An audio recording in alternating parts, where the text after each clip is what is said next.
Okay, so these humanistic approaches include the silent way. In your text, you're going to find about this. You're going to find about Suggestopedia, total physical response, and the natural approach.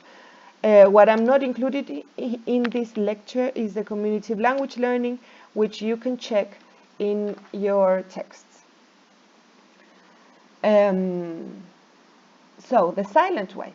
This is the 1950s by Caleb Gateno. Again, I invite you to check this. If you go to YouTube, look for silent way videos. It's interesting, funny to watch. This has to do with discovery learning.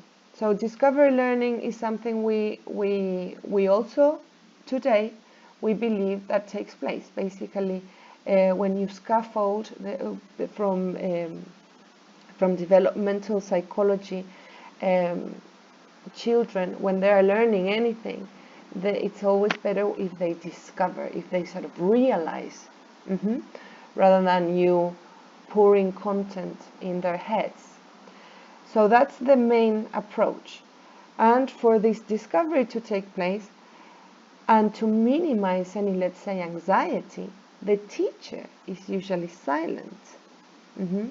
And students have to explore the language by the teacher pinpointing at certain elements of the language to make. So students, as they discover, as learners they discover, they can make the links. Here the students are responsible for their own learning, and they have to interact with one another.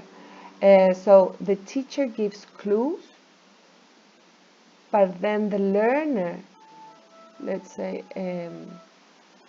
make the connections. This is still currently used, as you can find on YouTube.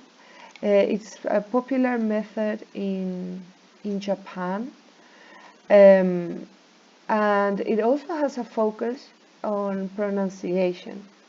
They use colors to show what the different sounds are,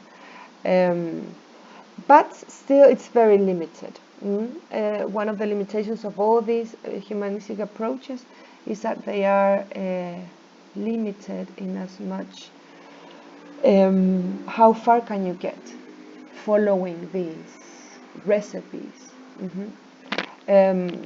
Maybe we can use silent, and this I think is a contribution, maybe we can use silent way techniques, take this idea of helping students to discover, realize how language works rather than we telling them. The idea here of the teacher not being a model of the language is for making the students not feel threatened and develop their own language or second language ego, which for me personally doesn't make much sense. But I insist the idea of discovery learning is something valuable.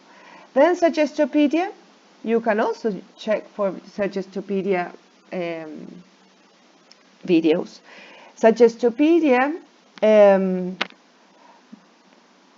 according to the creator of the method, it's a psychologist, come from the idea of psychology, it's very focused on the conditions for learning. Basically, your brain can process anything and great quantities of material if there are right conditions for learning. In particular, relaxation, and here music as a technique was used. So basically, a typical class for Suggestopedia would involve creating a condition where students feel relaxed through learning. You're playing Baroque music, and then when students are relaxed, the teacher can read a story in English and give instructions, and then learners are going to be more prone for learning.